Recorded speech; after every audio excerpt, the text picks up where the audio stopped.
যারা বেশি নামাজ পড়বে তারা বেশি জান্নাতে ঢুকবে নাকি? নামাজ পড়তে পড়তে যারা কপাল কালো করে ফেলছে এরা ঢুকবে না?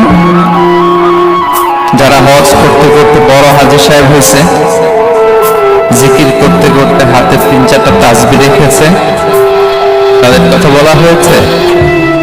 এগুলো নিঃসন্দেহ অনেক বড় আমল, কিন্তু সবচাইতে বেশি জান্নাতে প্রবেশ করাবে যে আমল, বিষ্ণু বললেন, এক হচ্ছে আল্লাহর ভয়, আরেক হচ্ছে সর্বোত্তম আচরণ। ভাইরা, ইসলামের মেজাজটাকে চিনে নেন, ইসলামের এসেন্সটাকে বুঝে নেন। আমরা ভালো আচরণকে গুরুত্ব দিতে চাই না। অনেক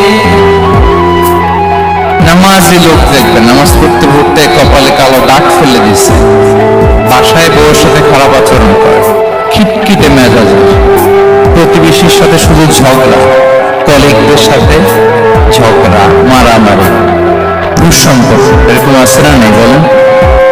আছে না? কিন্তু নামাজি